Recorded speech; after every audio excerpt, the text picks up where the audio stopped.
बस्तरिया झूमे रे मांदर बाजे रे,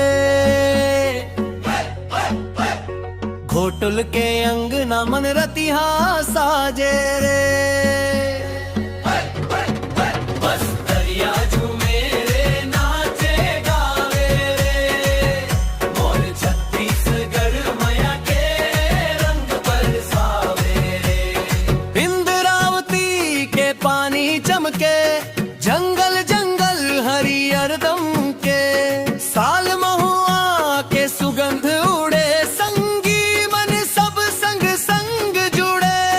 मोर बस्तर के माटी सोना, गली गली गूंजे रे टोना, नाचा गम्मत गीत सुहाना, सुन के झूमे गाँव जमाना। बस्तरिया झूमे रे मांदर बाजे रे, घोटुल के अंगना मन रतिया साजे रे।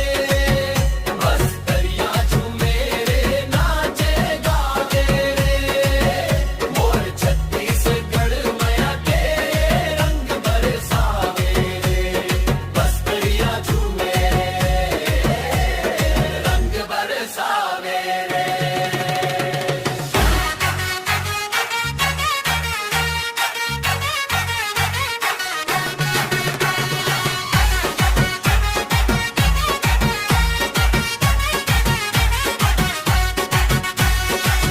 बैगा मुरिया हलवा भाई मिलजुल रही थे सब संग आई, तीजा पोरा मड़ई मेला खुशी के छाए चारों बेला। बांसुरी के मीठ सुर बाजे, जवान मन के मन हर राजे, रंग बिरंगी गीत पर धनी साजे, देखत देखत दुनिया जीजे। अरे ओ संगी हाथ मिलाबो, माया के जोत जगाबो, बस्तर के महिमा गावन दुनिया भर में नाम कमाबो।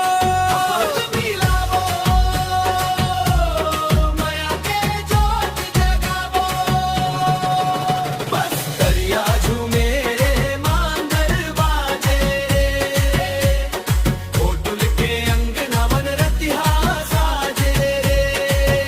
बस्तरिया झूमे रे नाचे गावे रे, मोर छत्तीसगढ़ मैया के रंग बरसावे रे। बस्तरिया झूमे रंग बरसावे रे।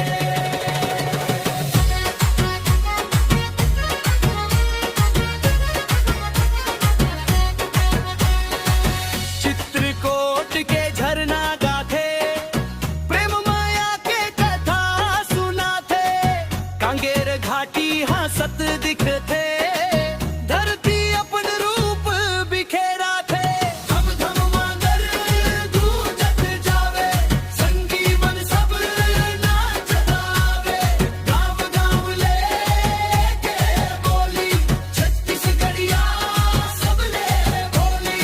धम धम धम धम बस्तरिया झूमे रे, धम धम धम छत्तीसगढ़ झूमे रे।